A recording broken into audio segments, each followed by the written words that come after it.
de faire une petite pause, je vous propose de faire côté Gaishi. Alors, les plus débutants, si c'est dur sur Ryotedori, déjà, on le fait sur une main, ce sera déjà un projet, d'accord? On peut le faire sur une main pour apprendre à trouver la position des mains.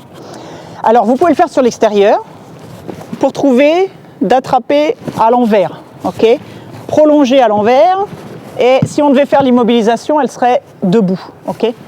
Donc déjà, trouvez votre positionnement de main.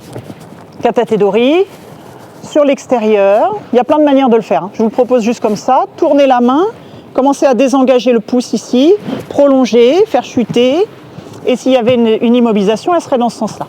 Pour les plus gradés, vous restez sur Ryotedori, comme ça vous mélangez tout ce que j'ai dit depuis le début. Ça fait un petit peu beaucoup. C'est-à-dire à la fois la notion de relâchement et tonicité, à la fois la notion de placement en anticipation un peu, parce que souvent les mouvements ça coince sur Ryotedori parce qu'on est pris par la saisie et après on est un peu embêté. Et le fait que vous misez tout sur les jambes et que les mains sont au service de ce que vous faites avec les jambes.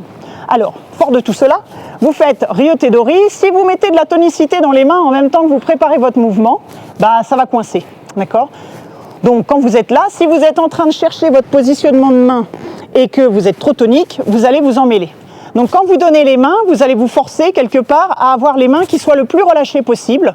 Par contre, quand vous décidez de mettre du poids, il faut que vous donniez quelque chose de clair à votre hooké pour que ça soit le moment où il y a quelque chose qui va se passer.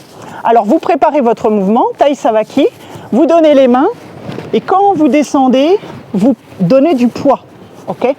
Et ça va vous permettre de retrouver normalement le positionnement que vous allez faire les plus débutants en changeant les mains. Vous préparez de manière un peu plus longue pour qu'au moment où on se relève un peu, le changement de main soit déjà fait. Vous n'êtes pas obligé d'aller vite, mais essayez au contraire de sentir que vous préparez avec les jambes, vous mettez du poids dans les mains sans trop remonter, le mouvement est terminé. Ok ? Et évidemment, quand vous prenez la position, il faut que vous soyez dans une bonne position, sinon vous allez tomber, votre partenaire va s'accrocher à vous. Donc vous préparez, une main qui va aller dessous, le mouvement est terminé, il n'y a plus qu'à projeter, et éventuellement l'immobilisation. Tai Savaki, préparation, côté Gaishi. Ok ?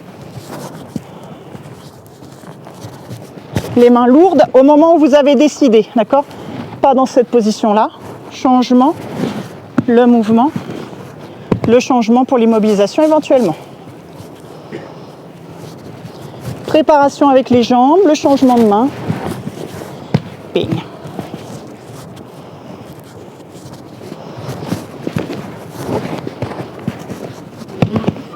Allez, allons-y changer. Côté Gaishi.